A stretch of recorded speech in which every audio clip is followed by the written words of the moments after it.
যখন আসতো কি হয়, আমার হাজবেন্ড আসতেছে, আমার নতুন বিয়ে হয়েছে, আমি অপেক্ষায় থাকতাম যে আচ্ছা আমার হাজবেন্ড আসতেছে। যে কলিং বেল পেতাম, শব্দ পেতাম, আমি দৌড়ে যেতাম আর হাজবেন্ডের দরজা খুলতে। আমার শাশুড়িও দৌড়ে আসতো।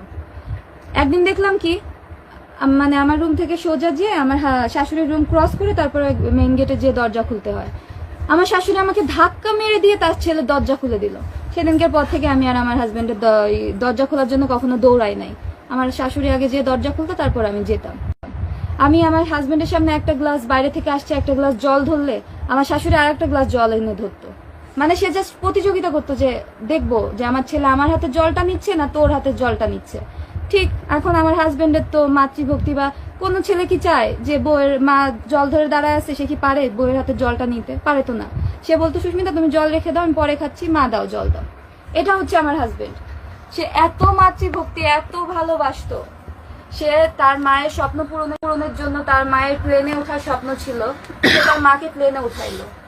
ঢাকা থেকে চিটাগাং প্লেনে নিল, চিটাগাং থেকে ঘুরিয়ে টুরিয়ে তার মাকে প্লেনে করে ঢাকা এনে পৌঁছালো। আবার তার মায়ের শখ ছিল অ্যান্ড্রয়েড ফোনের। এখনো স্টিল আমার শাশুড়ি মা দুইটা ফোন ইউজ করে, একটা বাটন সেট, একটা অ্যান্ড্রয়েড সেট। তো অ্যান্ড্রয়েড সেটটা আমার শাশুড়ি মা যখনই ইচ্ছা প্রকাশ করলো যে সে অ্যান্ড্রয়েড সেট ইউজ করবে, আমার হাজবেন্ড বেতন পেলো। আমার হাজবেন্ড খুব সৎ মানুষ ছিল। বেতন পেলো সাথে সাথে 15 দিনের মধ্যে তার মা, মানে বেতন যখন তার মা ইচ্ছা পোষণ করছে তার 15 দিন পরে সে বেতনটা পাইছে। বেতন পাওয়ার সাথে সাথে ওই দিনই বেতন পেয়ে হাতে পেয়ে ওই দিন দুপুরেই সে অফিস শেষে তার মায়ের জন্য ফোনটা নিয়ে আসছে, কিনে অ্যান্ড্রয়েড সেট নিয়ে আসছে, তার মায়ের হাতে দিচ্ছে। তার মায়ের কথা কি হবে যে বাবা ফোন আনছিস? এটা না, তার মায়ের হাতে ফোন দেওয়ার সাথে সাথে তার মায়ের প্রথম কথা ছিল তোর বউকে যে ফোনটা দিছিস ওইটা বেশি দামি না আমার ফোনটা বেশি দামি? আপনার সংসার মেনটেন করা এটা হয় না। মাকে ওয়াইফকে ব্যালেন্স করা, এবং উনি যে কাজটা করতেন ওর কতটা কষ্ট, একটা বাচ্চা একটা মেয়ে, ওর কতটা কষ্ট মনে জমে রয়েছে, যার কারণে ও নিজেকে গুটিয়ে নিয়েছে আসলে।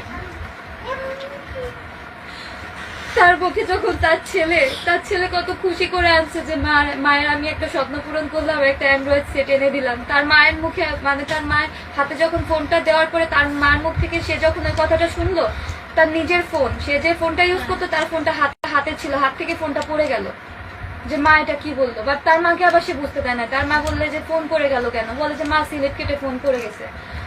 সেই আমার হাজবেন্ড আমাকে রাত্রিবেলায় বলতেছে দেখছো আমার মায়ের মেন্টালিটি, আমি ফোন এনে দিয়েছি, সে জিজ্ঞাসা করতেছে তোমার ফোন দামি বেশি, তোমাকে যেটা কিনে দিয়েছি নাকি তার ফোন দামি বেশি? আমি বললাম তাহলে বোঝো তোমার মা তোমাকে ঠিক কতটা ভালোবাসে।